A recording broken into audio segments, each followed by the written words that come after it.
꿀 빤다, 의병은 진짜 하는 거 없다, 군대 다녀온 것도 아니다, 이런 식으로 얘기하잖아요. 안녕하세요, 퇴근길입니다. 오늘은 군대에 없어서는 안 될 꼭 필요한 보직이죠. 바로 의무병에 대한 이야기를 준비해봤는데요. 지금 시작하겠습니다.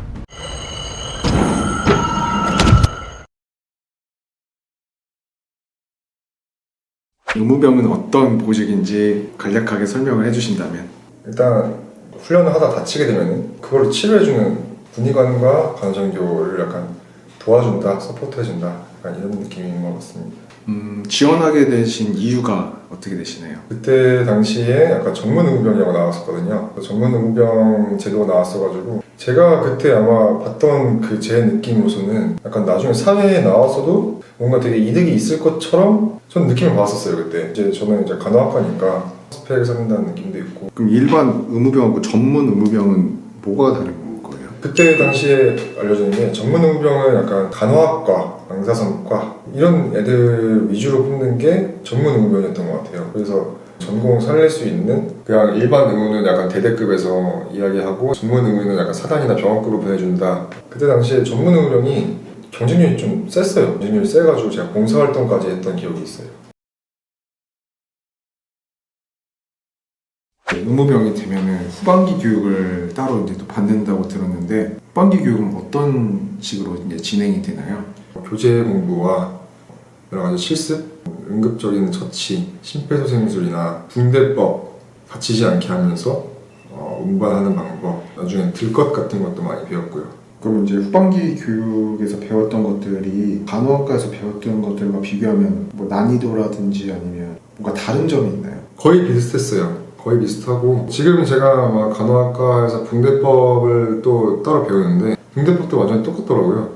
응급 환자를 처리할 때 어떻게 해야 되는지 약간 이런 거는 다 비슷비슷하니까. 자대는 여기서 발표가 되는 거예요? 그쵸. 한 3주 차에서 발표됐던 것 같아요. 거기서 이제 희비가 많이 갈리죠. 그때는 막 대대가 편하다, 뭐 병원이 편하다, 막 이런 얘기 많이 나왔었는데 병원이 좀 빡세죠. 환자도 많고, 일단 그냥 기본 일과가 있어요. 자기가 해야 되는 일과가 좀 많아요. 개인차는 조금 있겠지만 점점 작아질수록 약간 편해지는 것 같아요.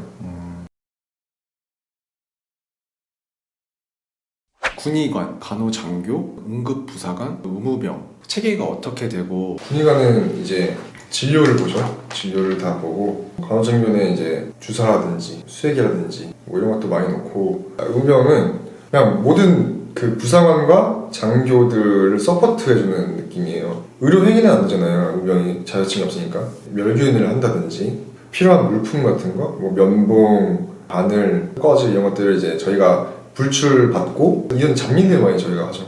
응급부사관은 응급구조사 2급 이상은 있어가지고 갑자기 긴급한 환자들이 나타날 때가 있어요. 저희 같은 경우는 사단 의무대니까 대대급 의무대에서 이제 환자가 발생하면은 그쪽에서 저희 쪽으로 외진으로 오잖아요. 아침에 저희가 진료 시간에 오는 건 외진이라고 그러고, 진료 시간 이후에 응급실로 오는 게 후송이라고 그러거든요. 후송 같은 것도 이제 나갈 수 있고. 계란 정상자 처리반이 처음에는 제가 딱 처음에 들었을 때 감이 안 오거든요.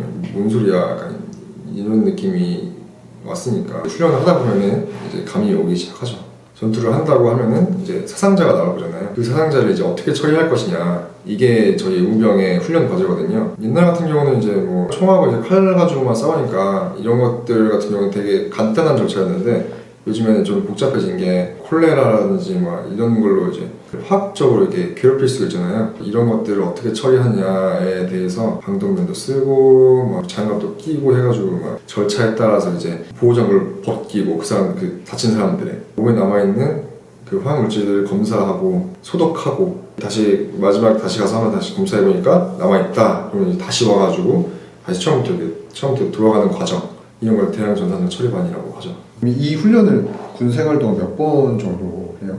저희는 약간 10번 정도 하는 것 같아요. 근데 저희 사역도 많이 하고, 그 혹한기 막 유격 이런 것도 합니다. 의무병 복무를 하면서 특별히 기억에 남는 순간이 있나요? 제가 했던 그 보직이 좀 여러 가지였어요. 제가 병실을 잠깐 했었는데 환자들을 되게 관리하는 그런 거거든요.